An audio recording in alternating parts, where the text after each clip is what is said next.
Esse aniversário dos 18 anos aí, muitas manchetes na capa do Super, inúmeras manchetes, e a gente está procurando falar de algumas que marcaram. Entre elas, eu posso citar o movimento Vem Pra Rua. Esse movimento Vem Pra Rua que começou timidamente, posso dizer, vamos falar mais ou menos assim. O ato tinha demandas que iam do combate à corrupção, passando pela melhoria dos serviços públicos e a redução do preço da passagem de ônibus. A população, quando ganhou corpo em todo o país, justificava que não eram pelos 20 centavos. Dizias que o gigante que acordou e fazia um convite do Vem Pra Rua e anunciavam: não vai ter Copa, isso um ano antes do Brasil sediar o Mundial de Futebol. Eu vou começar agora com uma das lideranças desse movimento que ficou marcado, e ele que é um dos líderes do Movimento Brasil Livre e hoje é deputado federal pelo estado de São Paulo do partido DEM, o Kim Kataguiri, o qual eu já tive o prazer de entrevistá-lo em Belo Horizonte, há um tempo atrás lá no Automóvel Clube.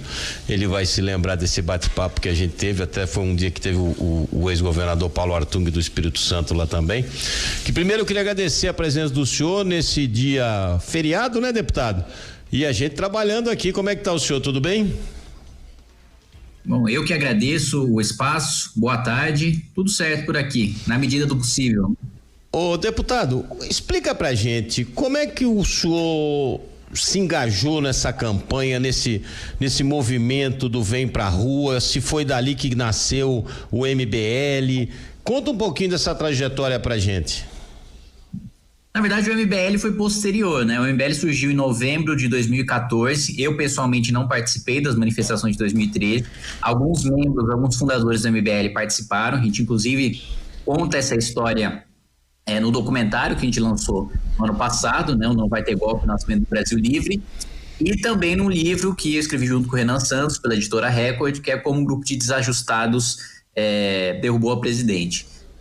Basicamente, foi um grupo que surgiu com intenções de fazer movimentação de rua, de rede social e de defender uma plataforma liberal para o país, né? De defender valores de descentralização de poder, de corte de gasto público, diminuição de imposto, desburocratização, império da lei, Estado democrático de direito. A ideia era justamente difundir de maneira mais simples e mais didática, mais palatável, digamos assim, os ideais liberais, e daí surge o MBL no dia 1º de novembro de 2014, e a nossa primeira manifestação foi uma manifestação em defesa da liberdade de imprensa. Em 2014, ali depois, durante o segundo turno, a revista Veja solta uma capa com a delação do Youssef ali no âmbito da Operação Lava Jato que estava começando. Sim. E o Grupo Abril, que edita a revista Veja, foi vandalizado em razão disso. E a gente decidiu sair em defesa da liberdade de imprensa, que a imprensa estava basicamente cumprindo o seu papel, né, demonstrando fatos, né, e a gente saiu nessa primeira manifestação para defender ali o Grupo Abril do vandalismo que havia sofrido. Ô deputado, por que vocês se intitulavam um grupo de desajustados? É porque era um de cada área, um de cada formação? Por que esse título? É exatamente isso, né? Você tem ali um ex-funkeiro, um cineasta, um ator, na época era um ator da Disney, depois virou ator de Malhação, um empresário falido, estudante, enfim, cada um de um lugar diferente, uma mistura bem inimaginável, assim, ainda mais depois quando que você imagina que alguém vai sair de uma banda de funk e vai fazer um movimento político, alguém vai deixar de atuar na Globo para fazer um movimento político e se juntar numa militância por valores liberais, né, por valores de direita, por assim dizer. Justamente por isso, por ser tão pitoresco, digamos assim, que a gente escolheu o título, né? Ô deputado Kim, o senhor, no início da sua trajetória, e também os seus companheiros de MBL, eram considerados pedras e agora são chamados de vidraça, porque só tem apanhado muito, hein, deputado?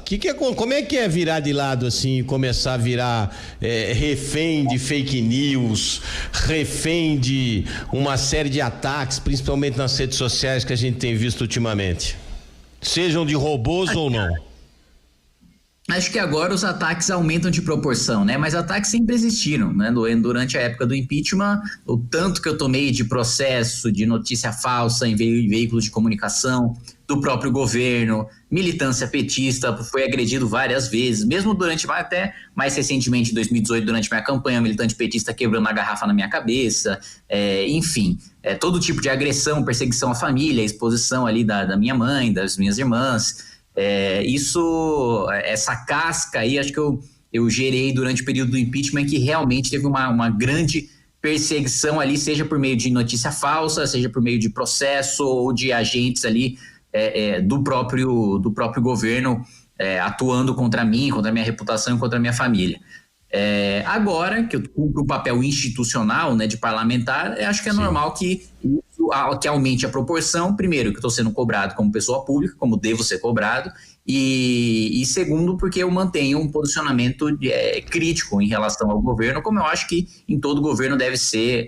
Os parlamentares devem ter uma postura mais independente e mais baseada em pautas e ideias do que em pessoas ou em partidos.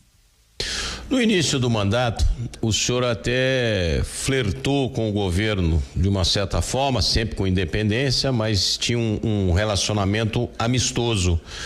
De repente, até na última entrevista que eu fiz com o senhor, nós conversávamos, estava na época do início daquele desentendimento do senhor com um dos filhos do Jair Bolsonaro. Como é que está hoje essa situação? Porque o senhor não é ligado aos grupos de esquerda, o senhor não é ligado ao governo Bolsonaro, tem essa posição de independência, mas ao mesmo tempo o senhor é de um partido do qual tem a presidência da Câmara e a presidência do Senado, mas também o senhor não faz muito carinho ali, nem no presidente da Câmara, nem no presidente na presidência do Senado, né, deputado? É uma posição de independência, né? Desde o início, já na minha candidatura, eu colocava que ainda seria um representante do Movimento Brasil Livre, que é um movimento de rua, independentemente do partido que eu esteja, né? Então, eu mantenho posição crítica em relação ao presidente Davi Alcolumbre, ao presidente Rodrigo Maia e ao presidente Jair Bolsonaro, né? Já na época, né, em que a gente conversou, já havia, né? Eu já tinha posicionamentos um pouco mais críticos em relação ao governo. Acho que essa relação foi se deteriorando por causa das contradições que vieram ainda depois daquele atrito que eu tive atrito inicial que eu tive com o Eduardo Bolsonaro. Naquela época, pela nomeação na embaixada, que para mim era claramente nepotismo, claramente o presidente Jair Bolsonaro usando a coisa pública para beneficiar o filho numa empreitada privada, por um cargo que o filho sequer tinha qualificação. Na época, coloquei muito o fato de que você não pode colocar no topo da carreira diplomática, ou pelo menos na carreira de chefe de missão diplomática, alguém que sequer sabia falar inglês, né? Então, isso realmente para mim foi muito grave, um erro muito grave do governo, mas ainda assim um erro, né? Eu não via como um projeto, eu não via como uma coisa deliberada. Ao longo do ano passado e deste ano, eu acho que o governo foi entrando cada vez mais num rumo de traição do próprio discurso e do próprio eleitorado. Então, o presidente Jair Bolsonaro sempre teve um discurso muito rígido em relação à segurança pública. Sancionou o projeto do Marcelo Freixo, que instituiu o juiz de garantias, coisa que você jamais imaginava Jair Bolsonaro defendendo, e ele sempre foi contra qualquer tipo de atraso no processo penal, né, causado por o que quer que seja.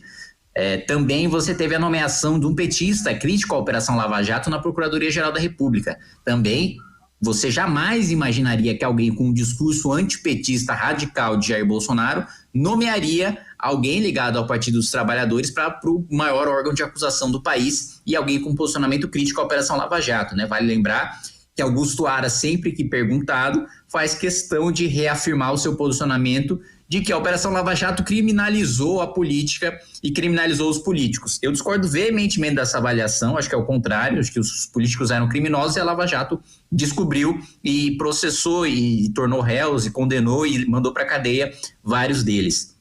Você também teve as conversas, né, com o ministro Dias Toffoli, com o ministro Gilmar Mendes, que acabaram nomeando ali uma indicação de Dias Toffoli para a Advocacia Geral da União, agora uma indicação de Gilmar Mendes para o Ministério da Justiça, né, que é o José Levi, e você também sempre teve um posicionamento muito crítico de Jair Bolsonaro, sempre citou Dias Toffoli como advogado do PT, sempre colocou Gilmar Mendes como defensor de bandido. E aí agora o governo é basicamente composto a toda a parte de justiça, de direito do governo, tanto o órgão que faz a defesa institucional da União, que é a AGU, como o órgão que toma conta da segurança pública e também da legalidade dos atos dos ministérios da presidência, que é o Ministério da Justiça, ambos com indicação